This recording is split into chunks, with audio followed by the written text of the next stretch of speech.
Garaba. That was the first day of Navratri, God's Thapana day. That evening most of the ladies had put on gorgeous dresses and were in a merrymaking mood. They all were awaiting the Garaba to start in the evening to show off their dancing graces, the dancers forming circles around the image of Goddess Amba. Satish, who had joined the Management Institute for further studies in management, was strolling with his new friends to see the different Garaba performances taking place in various societies in the areas nearby the Management Institute.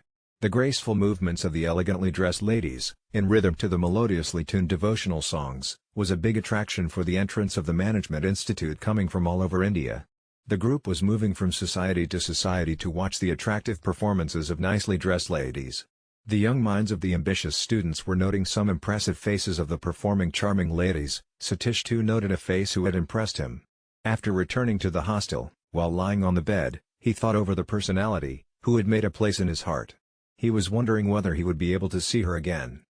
After graduating from the remote town of Marathwada, Maharashtra in agriculture, Satish wanted to do experiments in farming on his 10 acres of land. The only son of a mid-size farmer, Satish wanted to achieve something extraordinary in farming. He took the experience in an agri-industry for 3 years, and then he wanted to learn some new management techniques, to carry out the latest methods of farming more effectively. With this goal in mind, the robust, handsome young man sought to get admission for post-graduation studies and join the FABM course in the Management Institute of another state of Gujarat. After a couple of weeks in this new atmosphere, Satish adjusted himself to the hostel life. He was amazed at the wonderful environment of ambitious, brilliant youngsters. Everyone there was focused on his goal at the same time nurturing his extracurricular talents. He wondered if anyone on this campus would be interested in kabaddi, his favorite game.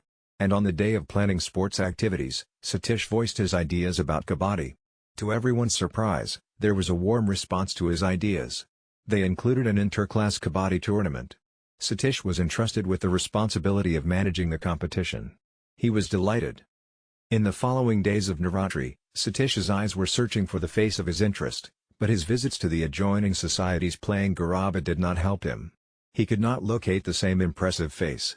Disappointed, Satish did not have the courage to open out to his new friends to seek help in searching for his heartthrob. And on the final day of Navratri, the institute announced a Garaba on the campus open to the participation of staff as well as the students. A wave of enthusiasm was aroused on the campus. At 7:30 in the evening, some students dressed in traditional Gujarati dress, and the youngsters of the teaching staff got together at the venue in the presence of most of the students and the campus residing families. The devotional music began and the participants of Garaba started moving rhythmically around the image of Goddess Amba. About 30 to 40 youngsters got involved in playing Garaba, whereas the rest of the crowd on the campus was watching the lively performance. Satish was one of the enthusiastic spectators. He was hoping to find the face he had noted in one of the neighboring societies earlier. And he was exhilarated to find the same face. Satish did not know how to react, but he was very happy that he was contemplating how he should use this opportunity to know that lady more. When the Garaba got over after a couple of hours, everyone intermingled and Satish could not trace the lady who had made a place in his heart. Disheartened, Satish had a ray of hope to meet that person since she had some connection with the campus. At the end of this festivity, Satish forgot about the impressive person who had kindled a small spark of love. After the initial introductory topics, more detailed, new subjects were discussed in the class. All the students were getting curious about the subject and the teacher with whom they would be interacting with. The subjects of quantitative methods and operations management had already created ripples of enthusiasm. The new subject of introduction then was microeconomics. Those students already familiar with economics had already found out who would be the person responsible for their classes. A new professor who has a doctorate in economics will be taking the classes. I think that is Dr. Vidya Parekh. A local Gujarati. None knows how she would be with the students. A sort of unsureness spread in the class. At the time of the start of the class, a charming young lady entered the class with a pleasant smile. There was a pin-drop silence. She took charge of the mic on the lectern. "Good morning. I am Vidya Parekh. I will be taking your classes for microeconomics. This will be an interactive class. Let us start with the term economics. What does it mean?" In an authoritative and pleasant tone, she threw a question to the class. And the class started. Every student, male as well as female, was impressed with the disposition of the new teacher. Satish had a mix of emotions. On one hand, he was happy to see his heartthrob, but at the same time disappointed with the idea of her being at a much higher position than where he could reach. His mind was wandering somewhere else and was not in the class. With a lot of effort, he paid attention to what Dr. Vidya was saying. After all the classes were over, Satish went to his hostel room. Confused about his mental state, he was not able to decide how he should control his feelings. After 2 to 3 days, Dr. Vidya at the beginning of the class made an announcement. I want to meet all the students who are sharing the responsibility of any extracurricular event. Sports, drama, and arts such as painting, music, etc. Since we want to organize an event to mark the Diamond Jubilee of our institute, we have to chalk out our plan. Who is heading the committee of any activity from this class, please stand up. 2 students stood up. Please introduce yourself with the event type you would be representing. My name is Swaminathan. I am heading a music event. I am Satish. In sports, I will conduct an inter-class kabaddi competition. Great. Both of you be present in the auditorium tomorrow evening with some rough plan of your event. Then Dr. Vidya continued, yesterday, we got some idea of the price index of consumer commodities. Now, we will look into what role inflation plays in microeconomics. And every student was absorbed in the economics of the family. In the night before sleeping, Satish prepared his plan for the inter-class kabaddi competition. The next day evening in the auditorium, 8 to 10 students along with Dr. Vidya gathered. Vidya presented her idea about the celebration of the Diamond Jubilee of the Institute. Then the students put forth their plans. After the exchange of various ideas, a tentative schedule was made which would be taken up with the principal for his approval. Everyone dispersed with full enthusiasm. Later, to have the final dialogue with the executive committee, a core committee was formed which included second-year student Amit Ghosh representing drama and Satish representing sports.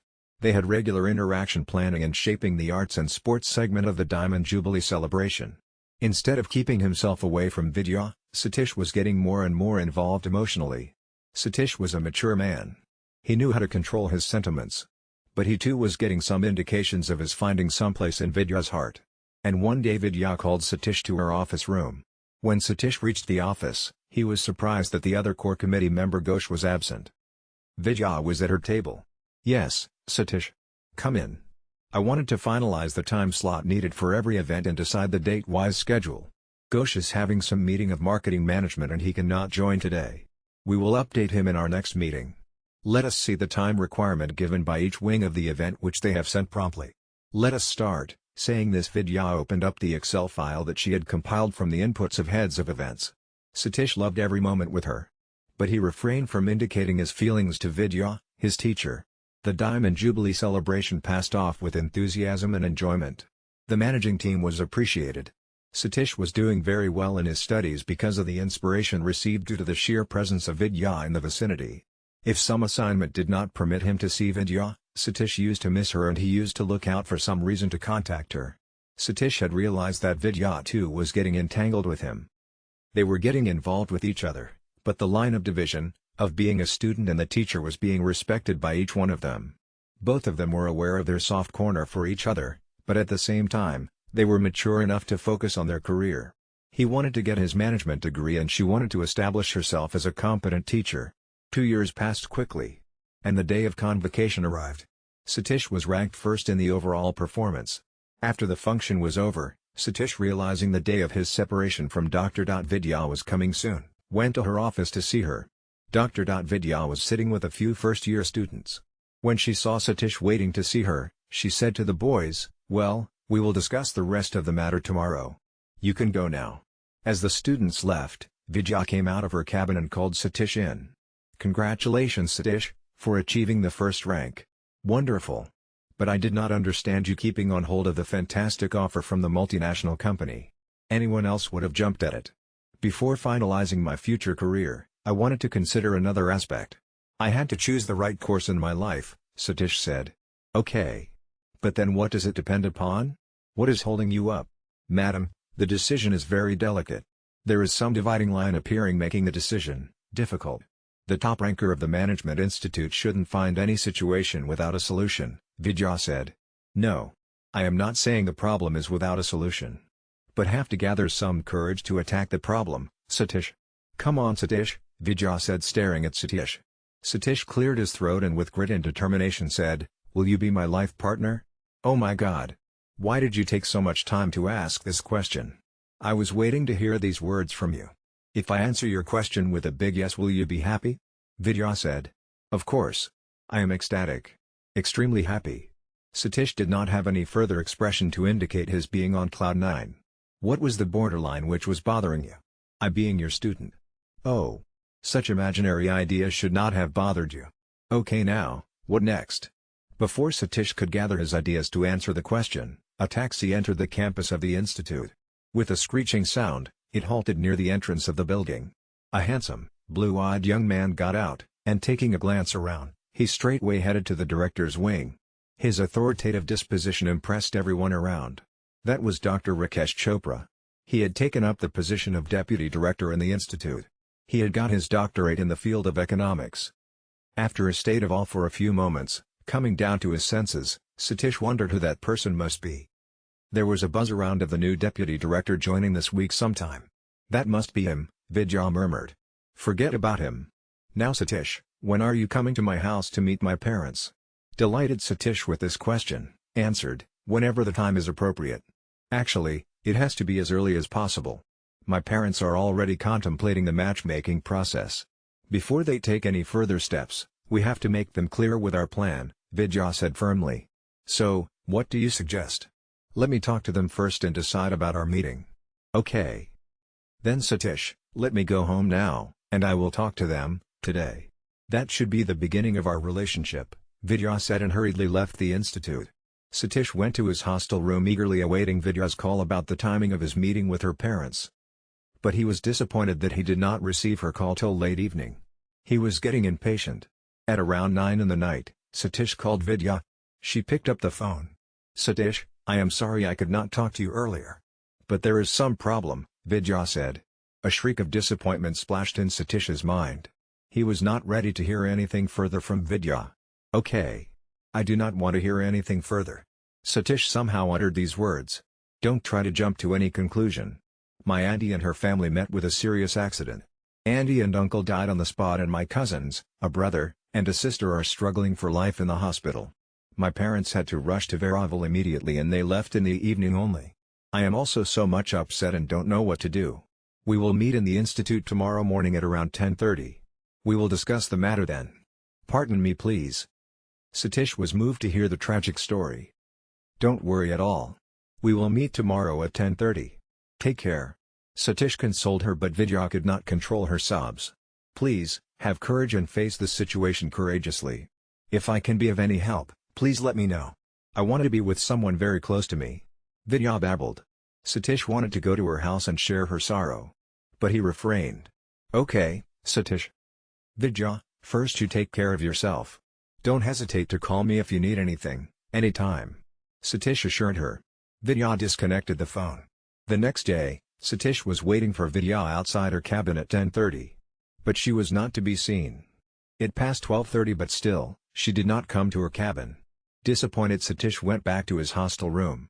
He was wondering, why Vidya did not send at least a message to him. At 4:30 in the afternoon, Satish went to Vidya's cabin. But he did not find her. This total disconnection from Vidya was puzzling for Satish.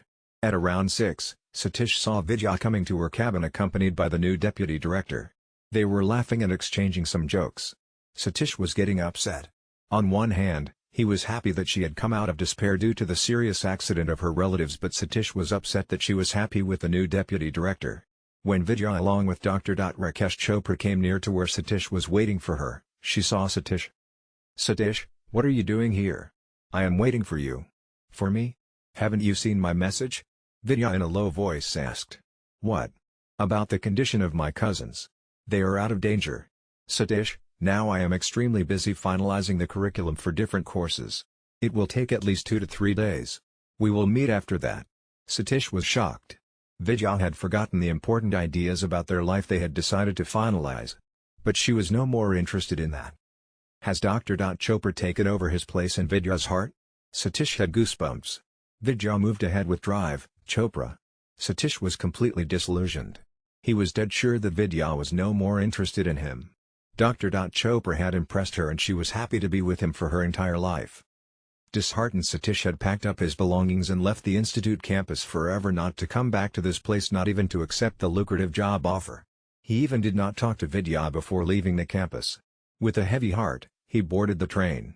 And he was woken up by the ringing phone. He looked for his cell phone. picked it up. He saw 7 missed calls from Vidya. Confused, Satish answered the phone. "Hello," Satish said. "Where were you, Satish? I have been calling you for nearly an hour. Are you okay?" "Sort of." "What do you mean by sort of? We were supposed to meet at 10:30 in the morning. You did not turn up. What is the matter? How are your cousins? Are they out of danger?" "Yes. They are out of danger and are improving very fast. Their other family members are attending them. So my parents are returning just the day after tomorrow. We will meet today after my classes get over for the day, in the afternoon at 4, and chalk out the details of our meeting with my parents first and your parents later. Now Satish, do not forget our meeting at 4 p.m. I will be waiting for you." Vidya hung up. Satish was relieved that Vidya's involvement with Dr. Chopra was just a bad dream. Vidya was his and only his.